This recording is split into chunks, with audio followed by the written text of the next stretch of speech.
Salut mes petites quiches! Alors aujourd'hui on va cuisiner un crumble aux pommes. Donc c'est très simple, c'est super bon et c'est facile à faire. Alors on va utiliser donc des pommes, environ 1 kg. On va utiliser de la farine, du beurre et du sucre. Ça fait pas beaucoup de choses et c'est vraiment pratique. Et alors dans notre challenge peu de vaisselle, on va avoir le plat pour passer au four, on va avoir de quoi faire la pâte, le couteau pour couper le beurre et notre super éplucheur de pommes. Donc ce qu'on fait, c'est qu'on commence par les pommes, parce que l'avantage de faire les pommes en premier, c'est qu'elles passent au four, elles compotent et ensuite on n'a plus qu'à déposer la pâte et elles finissent par faire une très bonne compote avec une pâte bien caramélisée. Alors les pommes, donc ça vous connaissez, hein, je vous montre plus, c'est notre ami, c'est notre meilleur ami pour les pommes. Donc j'ai mes pommes que je mets en petits morceaux comme d'habitude. Je vais mettre un petit bout de beurre dessus parce que hein, ne change pas une équipe qui gagne, on est toujours en Bretagne et on aime toujours le beurre. Donc voilà, hop, hop, hop. Mon four, je l'ai préchauffé à 200 degrés comme d'habitude. Je vais enfourner mes pommes, je vais les laisser cuire tranquillement et pendant ce temps-là, je vais faire ma pâte à crumble. Alors, ma pâte à crumble, donc il me faut 150 g de beurre, 125 g de sucre et 200 g de farine. Alors, je pèse le beurre d'abord, mais je vais l'enlever parce que je vais le couper en petits morceaux, ce sera plus simple pour faire la pâte. Pensez à enlever vos bijoux parce que sinon ça se met dedans. Je vais mettre 150 g, non 200 g. Je me suis trompée.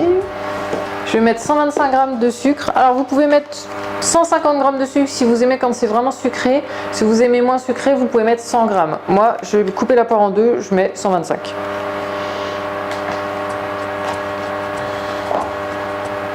Maintenant, ma balance, j'en ai plus besoin. Le beurre, j'ai besoin de couper mon beurre donc en petits morceaux.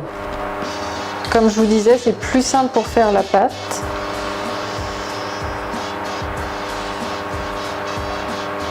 Là, on a tout ce qu'il faut pour faire la pâte.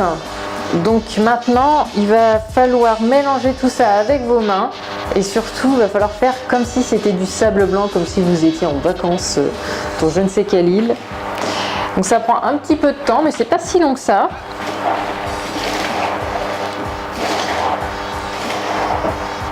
Donc là, vous voyez, ça fait allez, 2 minutes que je suis en train de le faire. Je suis déjà passée à une pâte qui est relativement... qui commence à devenir un peu sablée.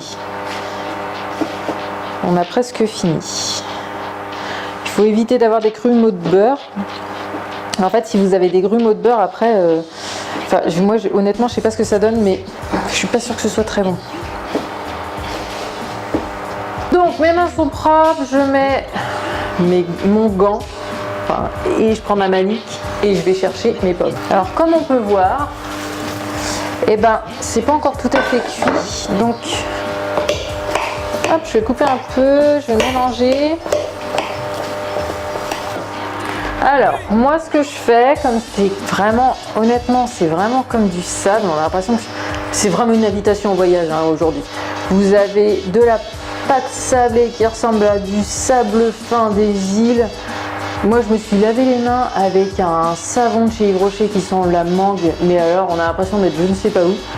Et là on va mettre ça sur des pommes qui sentent trop bon. Et ben moi je vous dis, on va voyager aujourd'hui.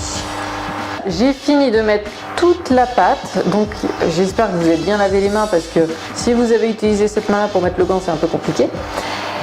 Donc on va enfourner pendant 30 minutes à 200 degrés. Ça fait 30 minutes que notre crumble est au four, donc on va aller le chercher. Vous pouvez voir, il a bien cuit, donc 30 minutes, ça suffit amplement. Une fois qu'il est sorti du four, vous le laissez refroidir. Quand il est tiède, vous le servez avec une boule de glace à la vanille. Je vous apprendrai à faire ça cet été. avec un petit peu de chantilly. On fera les deux en même temps, on apprendra les deux recettes et vous allez voir, c'est excellent. Mais alors pour l'instant, dégustez bien. Bon appétit mes petites quiches et je vous dis à la semaine prochaine.